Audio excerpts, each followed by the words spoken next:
दोस्तों नमस्कार, स्वागत है आप सभी का मेरे YouTube channel Avantika coaching classes पर। दोस्तों जैसा कि आप देख सकते हैं हाई स्कूल परीक्षा 2026 का ये पेपर है और मैथ्स का पेपर है दोस्तों, गणित का। आपको पता होना चाहिए दोस्तों कि इस साल बेसिक और स्टैंडर्ड दो टाइप के पेपर आने वाले हैं। जिन लोगों ने फॉर्म भरते टाइम पे बेसिक मैथ्स लिया था उनको बेसिक का पेपर आएगा, मतलब थोड़ा सा ईजी पेपर आएगा। और जिन्होंने स्टैंडर्ड लिया था उनके लिए दोस्तों पेपर थोड़ा सा टफ आएगा, थोड़ा सा लेवल हार्ड होगा उनका। ठीक है, वैसे ये जो वीडियो है हिंदी और इंग्लिश दोनों मीडियम में दोस्तों, तो चिंता की कोई ज़रूरत नहीं है। मैं आपको दोनों ही पेपर शेयर कर रहा हूँ।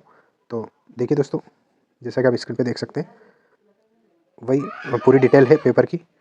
23 क्वेश्चन है दोस्तों, 75 मार्क्स का है। 3 घंटे का अपना समय है और 11 पेज का पेपर है आपका। ठीक है, इसके बाद दोस्तों थोड़ा सा इंस्ट्रक्शन हम पढ़ लेते हैं।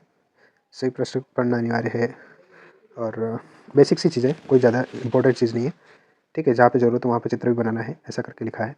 तो देखिए फर्स्ट, जैसे कि आप देख सकते हैं स्क्रीन पर फर्स्ट क्वेश्चन, जिसमें 6 नंबर के आपसे पूछे जाएंगे विकल्प, सही विकल्प पूछे जाएंगे दोस्तों। देख सकते हैं आप स्क्रीन पे। एक परिमेय संख्या और एक अपरिमेय संख्या का योग हमेशा क्या होता है? तो परिमेय और अपरिमेय का योग जो है दोस्तों हमेशा अपरिमेय ही होता है, याद रखिएगा। अगला है, निम्नलिखित में से कौन सा द्विपद बहुपद होगा? तो दोस्तों इस टाइप का एक क्वेश्चन आपसे जरूर पूछा जाएगा। दोस्तों आप इस पेपर को देखते समय टॉपिक पे फोकस कीजिएगा। ठीक है, टॉपिक आपसे, इसी टॉपिक से आपसे ऑब्जेक्टिव पूछे जाएंगे।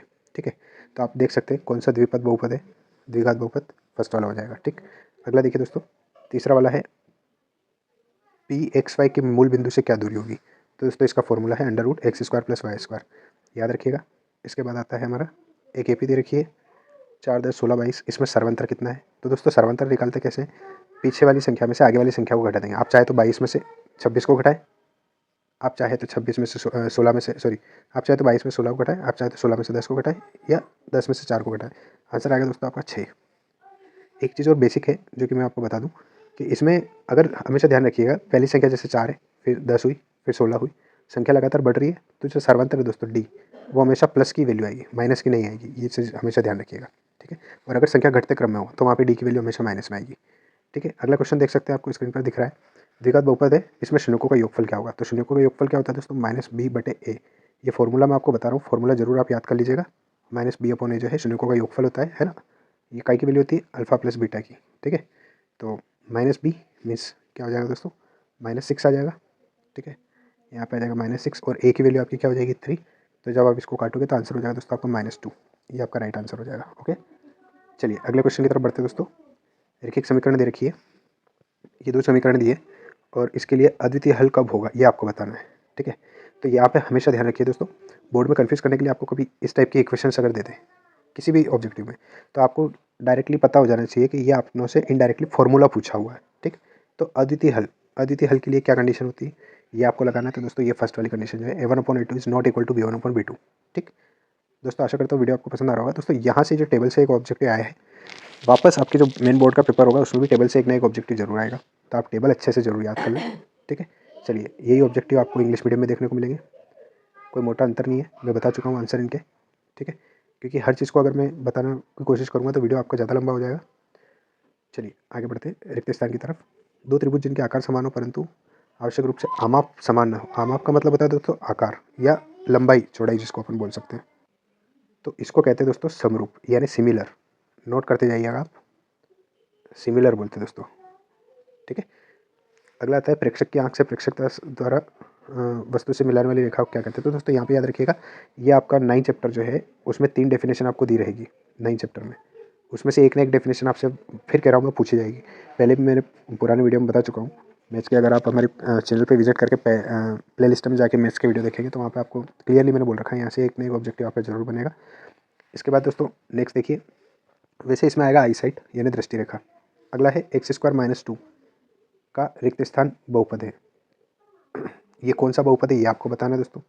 ठीक है, तो ये द्विघात बहुपद है क्योंकि x की मैक्सिमम पावर कितनी दोस्तों यहाँ पे 2। ठीक है, चर जो है, चर यानी वेरिएबल जो है उसकी मैक्सिमम पावर अपने को देखनी होती है। ABCD का जो भी डिजिट होगा वो आपका चर कहलाएगा और चर की मैक्सिमम पावर आपको देखनी है। अगर 2 होती है तो वो द्विघात बहुपद है, अगर अगर 1 होती है तो वो रैखिक बहुपद है, और अगर 3 होती है मैक्सिमम पावर, है ना, तो वो आपका क्यूबिक यानी त्रिघात बहुपद हो जाएगा। ठीक है दोस्तों, आगे देखिए दोस्तों, एक द्विघात समीकरण में चर की अधिकतम घात कितनी होती है? देखिए ये वापस वही चीज़ पूछी जो मैंने अभी ऊपर वाले में आपको समझाई है। द्विघात बहुपद में चर की अधिकतम घात कितनी होती है? 2 होती है। ठीक है, चलिए आगे बढ़ते हैं। देखिए अगला दिया है, एक वृत्तीय क्षेत्र का वह भाग जो 2 त्रिज्याओं और संगत चाप से घिरा हुआ हो, वृत्त का क्या कहलाता है? तो दोस्तों 2 त्रिज्या के द्वारा, जैसे मान लीजिए ये वृत्त है, ये अपना केंद्र है और यहाँ से अगर आप 2 त्रिज्या खींचते हैं तो ये जो आपका भाग बनता है इसे दोस्तों हम त्रिज्या खंड कहते हैं। ओके, अगला देखिए, उन्नयन कोण बनने की स्थिति में देखा जा रहा बिंदु क्षैतिज से क्या होता है? तो दोस्तों ये क्षैतिज से ऊपर होता है। आपको पता होना चाहिए कि अपवर्ड लिखना है इंग्लिश में, है ना, ऊपर। ये चीज़ आपको पता होनी चाहिए कि 2 तरह के एंगल बनते हैं। एक बनता है आपका उन्नयन कोण जो कि ऊपर की तरफ बनता है क्षैतिज से ऊपर की तरफ, और एक होता है अवनमन कोण जो कि क्षैतिज से नीचे की तरफ बनता है। ठीक है, चलिए दोस्तों वीडियो काफ़ी लंबा होता जा रहा है तो मैं कोशिश करता हूँ थोड़ा कि जल्दी जल्दी आपको क्वेश्चन बता दूँ। ये इंग्लिश मीडियम में है दोस्तों, आप स्क्रीनशॉट लेते रहें साथ साथ। अगली आपकी मैचअप आ गई है दोस्तों, सॉरी ये ट्रू फॉल्स है, तो ट्रू फॉल्स आप देख लें। सभी सर्वांग सम आकृतियाँ समरूप होती है, तो यस होती है। एक्स वाई की एक्स अक्ष से दूरी 0 होगी, ये हो जाएगा दोस्तों आपका असत्य। ठीक है, ये सत्य था, ये असत्य हो जाएगा। किसी वृत्त में त्रिज्यखंड और वृत्तखंड समान होते हैं? तो नहीं होते हैं। फिर आता है वृत्त के किसी बिंदु पर स्पर्श रेखा स्पर्श बिंदु से जाने वाली त्रिज्या के समांतर होती है, ये आपको बताना है। तो ये हो जाएगा दोस्तों आपका नहीं, क्योंकि वो लंब होती है ना, वो समांतर नहीं होती, लंब होती है। ठीक है, इसका कहने का मतलब है ये वृत्त है, ये आपकी स्पर्श बिंदु से होकर स्पर्श रेखा जा रही है, टेंजेंट जा रही है, और यहाँ से जो है सेंटर से आप एक त्रिज्या खींचते हैं, तो ये त्रिज्या और ये दोनों क्या समांतर है? नहीं, ये दोनों एक दूसरे के लंबवत है। ठीक है, अगला है किसी वृत्त के किसी व्यास के सिरों पर खींची गई स्पर्श रेखा समांतर होती है? तो व्यास के सिरों पर खींची गई स्पर्श रेखा यस समांतर होती है। ये प्रमेय है दोस्तों एक, नहीं ये 10.1 का क्वेश्चन है शायद, 5th या 6th नंबर का क्वेश्चन है। ठीक है, जो कि आपको प्रूव करना होता है, तो ये ट्रू है दोस्तों। अगला है केंद्रीय प्रवृत्ति के तीनों मापकों में एक अनुभाविक संबंध होता है।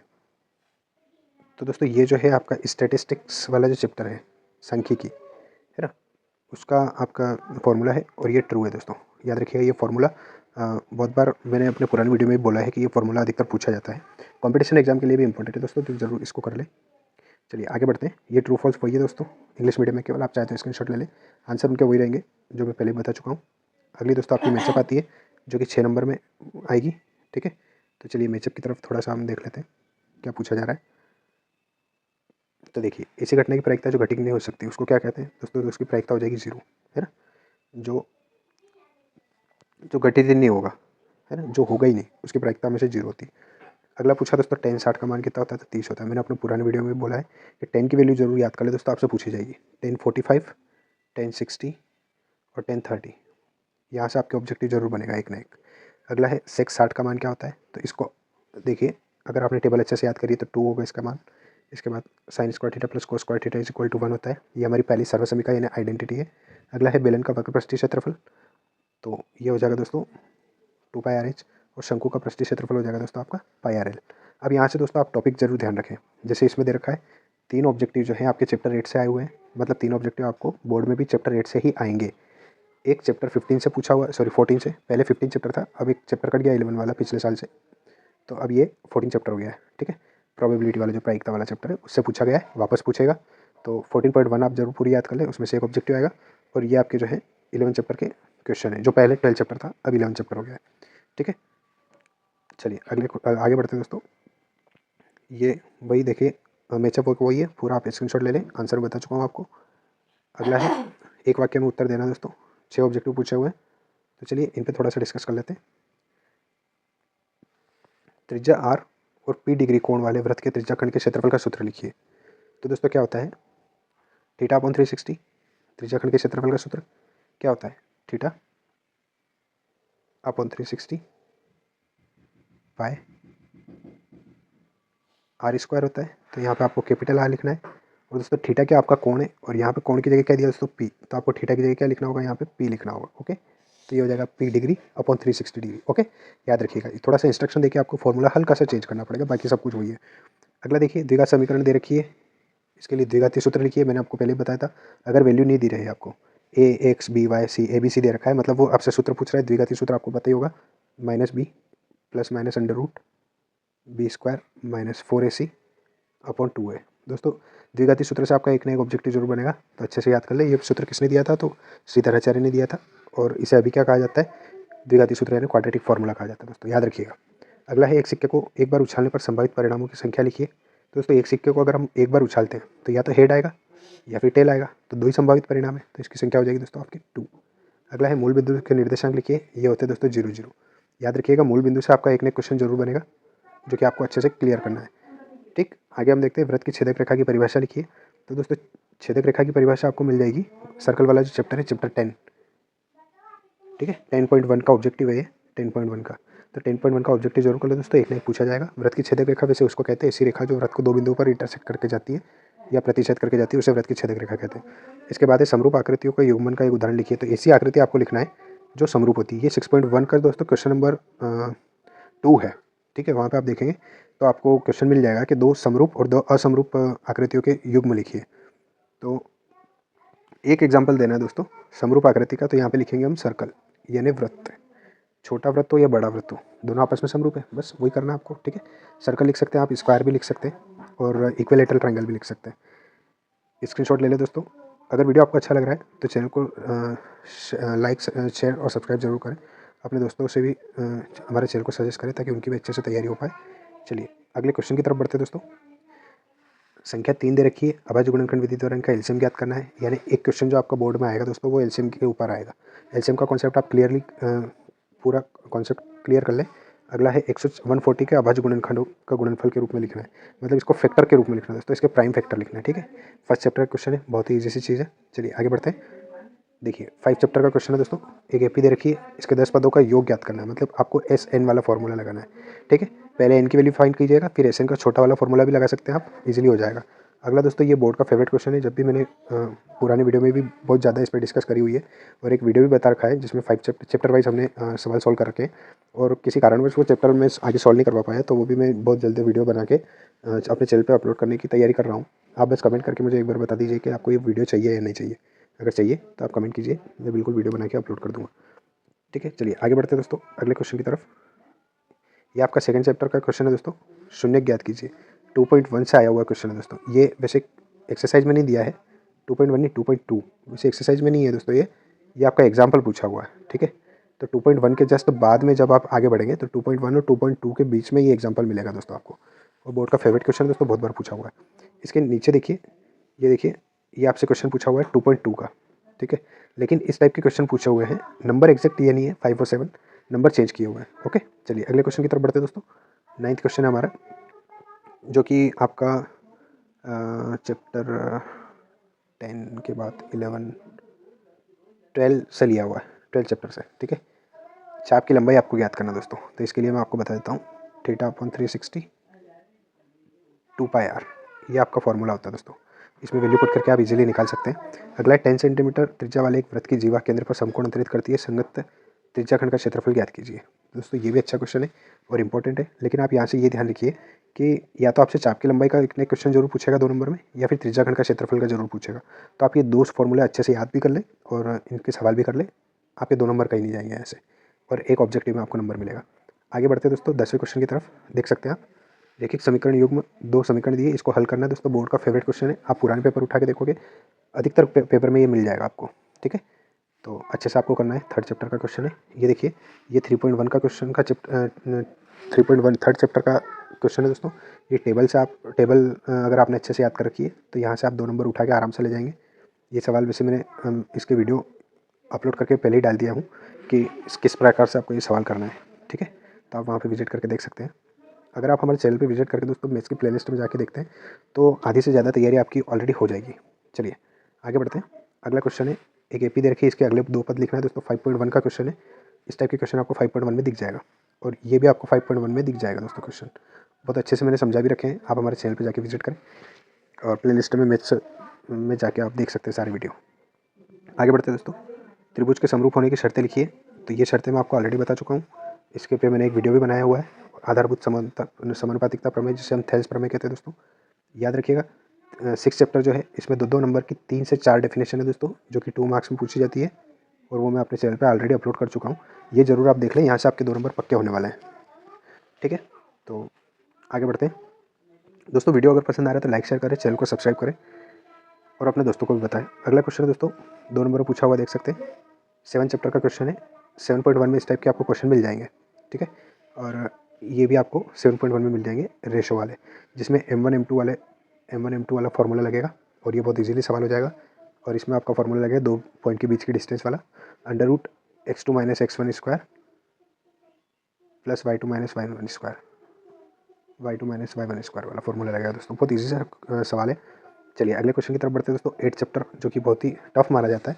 ये देखिए 2 नंबर में पूछा हुआ सवाल है और 8.1 का सवाल है दोस्तों। बहुत ईजी सा सवाल है, ठीक है। और ये आपका 8.2 से सवाल पूछा हुआ दोस्तों, ठीक। टेबल अगर आती है तो आप ये क्वेश्चन ईजी से उड़ा सकते हैं। तो ये भी क्वेश्चन मैं बना के आपको वीडियो बना के इसका सॉल्यूशन डाल चुका हूँ। चलिए आगे बढ़ते हैं 15 क्वेश्चन की तरफ। देख सकते हैं दोस्तों 10 चैप्टर से पूछा हुआ सवाल है। ये आपका पाइथागोरस का सवाल है दोस्तों 10.2 से, ठीक है। 10.2 जो एक्सरसाइज है उससे पूछा हुआ क्वेश्चन है दोस्तों। मोस्ट इंपॉर्टेंट क्वेश्चन है पाइथागोरस का। 2 क्वेश्चन है दोस्तों पाइथागोरस की, एक ये वाला है और एक और संकेंद्रीय वृत्त यानी कंसेंट्रिक सर्कल वाला भी है, जो कि शायद नीचे दे रखा है। ओके, ये देखिए 4 नंबर में नीचे एक और क्वेश्चन दिया है। ये जो है आप दोनों क्वेश्चन जरूर कर लें। इसके बाद जो है एक 10.2 करके थ्योरम है दोस्तों, 10.2 प्रमेय है, वो भी आप जरूर कर लें। इन 3 में से एक क्वेश्चन आपका 101% आएगा 4 नंबर में, ठीक है। चलिए आगे बढ़ते हैं दोस्तों। ये देखिए ये है आपका 14 चैप्टर का क्वेश्चन है, शायद 14.1 का 5th या 6th क्वेश्चन है ये, और बहुत ही इंपॉर्टेंट है। तो इसका आंसर आएगा दोस्तों, मैं आंसर बताता हूँ डायरेक्ट, 0.95 आंसर का आंसर आएगा। इजीली आप देख सकते हैं करके। एक चित्त प्राप्त करने की प्रायिकता ज्ञात कीजिए जब एक सिक्के को एक बार उछाला जाता है, तो दोस्तों हो जाएगा 1.2, ठीक है। हेड आने की या टेल आने की प्रायिकता, किसी एक की प्रायिकता पूछ रहा है, 2 चांस है, 2 में से एक चीज़ आएगी, ठीक। अगला देखिए दोस्तों, अगला है आपका 52 ताश के पत्ते हैं, उनकी गड्डी में से एक पत्ता निकाला जाता है तो बादशाह प्राप्त करने की प्रायिकता ज्ञात करना है। इस टाइप के दोस्तों 15 चैप्टर पूरा मैं एक वीडियो में समझा रखा है मैंने। अगर आप जाके देखते हैं तो एक ही वीडियो में आपको पूरा 14 चैप्टर जो पहले 15 चैप्टर था वो 14 है, प्रायिकता वाला पूरा चैप्टर आपको समझ में आ जाएगा। ये थैले वाले सारे सवाल आपको वहाँ पे मिल जाएंगे, बॉल वाले, कंचे वाले सारे मिल जाएंगे। चलिए अगले क्वेश्चन की तरफ बढ़ते हैं दोस्तों। देख सकते हैं मूलों की प्रकृति यानी 4 चैप्टर का सवाल है दोस्तों। डिस्क्रिमिनेंट आपको निकालना है, डी की वैल्यू, विभक्तिकर आपको निकालना है। इसमें आपको मूल ज्ञात करना है, यानी द्विघाती सूत्र लगा के भी कर सकते हैं, और जो सेकंड चैप्टर में फैक्टराइजेशन मेथड है, गुणनखंड विधि, उससे भी आप करके देख सकते हैं। अगले क्वेश्चन की तरफ बढ़ते हैं। ये देखिए 9 चैप्टर का सवाल है दोस्तों। धरती पर एक मीनार ऊर्ध्वाधर खड़ी है, मीनार के 5 बिंदु से 15 मीटर दूर एक बिंदु के शिखर का उन्नयन कोण 60 डिग्री। दोस्तों सिंगल थीटा वाला सवाल है, ठीक है। तो बहुत ईजिली आप कर सकते हैं और इजीली 3 नंबर आप यहाँ से अचीव कर सकते हैं। इसी के और में अगला क्वेश्चन है इसी चैप्टर का दोस्तों। देख सकते हैं आप स्क्रीनशॉट लेते रहे दोस्तों। वीडियो पसंद आ रहा है तो लाइक शेयर करें, चैनल को सब्सक्राइब कर लें, अपने दोस्तों को भी जरूर शेयर करें। भूमि के एक बिंदु से जो मीनार के 5 बिंदु से 30 मीटर की दूरी पर है, शिखर का उन्नयन कोण 30 डिग्री है, तो मीनार की ऊंचाई ज्ञात कीजिए। दोस्तों ये भी सिंगल थीटा वाला सवाल है। इसका भी वीडियो मैं ऑलरेडी बना के डाल चुका हूँ दोस्तों। आप हमारे चैनल पे जाके मैथ्स की प्लेलिस्ट के सारे वीडियो देखिए, आपकी मैथ्स की 80% तैयारी ऑलरेडी हो जाएगी, ठीक है। चलिए आगे बढ़ते हैं दोस्तों। ये देखिए दोस्तों फर्स्ट चैप्टर का सवाल है, 3 नंबर में पूछा हुआ है। ये देखिए ये मोस्ट इंपॉर्टेंट सवाल है दोस्तों। मैं इंपॉर्टेंट सवाल की जो लिस्ट मैंने डाली हुई है फर्स्ट चैप्टर की, और जो वीडियो डाला हुआ है सॉल्यूशन का, उसमें भी फर्स्ट चैप्टर आपको मिल जाएगा। ये क्वेश्चन आपको मिल जाएगा वहाँ से, ठीक। ये क्वेश्चन भी आपको उसमें सॉल्व किया हुआ मिल जाएगा दोस्तों। अगर आपने अभी तक वो वीडियो नहीं देखा है तो जरूर जाके देखें। वैसे मैं इसके कमेंट बॉक्स में जो है लिंक डाल दूंगा, तो वहाँ से भी आप जाके देख सकते हैं। ये जो है दोस्तों आपका 4 चैप्टर का, नहीं सॉरी 3 चैप्टर का सवाल, थर्ड का स्टेटमेंट वाला है, नूरी और सोनू वाला। मोस्ट इंपॉर्टेंट सवाल है दोस्तों। अगर आप को थर्ड चैप्टर में समीकरण बनाना सीखना दोस्तों, हमने एक पूरा सेपरेट वीडियो डाला हुआ है इसके लिए। हमारे चैनल पे जाके आप सर्च करके देख सकते हैं, प्लेलिस्ट में आपको मिल जाएगा। चैप्टर वाइज जो है वीडियो डाले हुए हैं, एक प्लेलिस्ट अलग से बनी हुई है चैप्टर वाइज वीडियो की, तो उसमें जाके आप इजीली देख सकते हैं। और एक वीडियो अलग से मैंने डाला हुआ है, पूरे थर्ड चैप्टर की जितनी भी इक्वेशन बनानी है वो सारी बना के मैंने बता रखी है दोस्तों, बहुत ही सिंपल तरीके से, ठीक है। इसके और में क्वेश्चन दिया है दोस्तों, देख सकते हैं 2 संख्या, ये भी मैंने डाल रखा है, तो आप इजीली इसका सॉल्यूशन भी देख सकते हैं। इसके बाद 22वां क्वेश्चन है, कोई बर्तन एक खोखला अर्धगोले के आकार का जिसके ऊपर एक खोखला बेलन आरोपित है। दोस्तों ये आपका जो सरफेस एरिया एंड वॉल्यूम वाला चैप्टर है ना, पृष्ठीय क्षेत्रफल और आयतन, उससे लिया गया है, तो इजीली आप कर सकते हैं। और ये जो क्वेश्चन है दोस्तों आपका 11 चैप्टर जो है वही सरफेस एरिया वाला, इसका फर्स्ट क्वेश्चन है, मोस्ट इंपॉर्टेंट क्वेश्चन है, अधिकतर बोर्ड का फेवरेट क्वेश्चन दोस्तों, अधिकतर पूछा जाता है, तो ये क्वेश्चन तो आप जरूर करके जाए, ठीक है। चलिए आगे बढ़ते हैं दोस्तों अगले क्वेश्चन की तरफ, और लास्ट क्वेश्चन हमारा देख सकते हैं, माध्य आपको निकालना है, मीन निकालना है दोस्तों। टेबल दे रखी है, मीन निकालने का भी दोस्तों एक सेपरेट वीडियो बना रखा है मैंने, आप जाके हमारे चैनल पे विजिट करें, प्लेलिस्ट के सारे वीडियो देख लें, तो उसमें सारे वीडियो आ जाएंगे आपके, ठीक है। इसके और में भी एक क्वेश्चन दिया होगा इसी चैप्टर से, देख सकते हैं, ये इंग्लिश मीडियम में दोस्तों, स्क्रीनशॉट लेते रहे। ये देखिए और वाला क्वेश्चन आपके सामने है, देख सकते हैं। इसमें आपको बहुलक ज्ञात करना है, इन्हें जेड की वैल्यू निकालना है। दोस्तों इनके फॉर्मूले आपको जरूर याद होने चाहिए। जेड का फॉर्मूला वैसे होता है L plus F2 minus F1 upon 2F2 minus F1 minus F0 into H होता है। ठीक है, ये आपका फॉर्मूला दोस्तों, इंटू एच भी है। ठीक, तो दोस्तों बहुत ही इजी चैप्टर है वैसे। आप हमारे प्लेलिस्ट में जाकर ज़रूर आप सर्च करें, सारे वीडियो आपको मिल जाएंगे और मैथ्स की 80% तैयारी आपकी हमारे वीडियो देख के हो जाएगी। तो दोस्तों अगर आप वीडियो को पहली बार देख रहे हैं, चैनल पर पहली बार विजिट कर रहे हैं, तो वीडियो को लाइक शेयर करें, चैनल को सब्सक्राइब करें, ताकि जब भी कोई ऐसी एजुकेशन वीडियो में डालूंगा तो वो सबसे पहले आप तक पहुंचेगी। दोस्तों ये था हमारा बेसिक मैथ्स का पेपर। अब बहुत ही जल्दी मैं स्टैंडर्ड मैथ्स का पेपर भी डालने वाला हूँ, तो आप इन दोनों की तैयारी कर लें तो आपका काम ईजिली हो जाएगा। ठीक है, चलिए दोस्तों मिलते हैं अगले वीडियो में, तब तक के लिए धन्यवाद।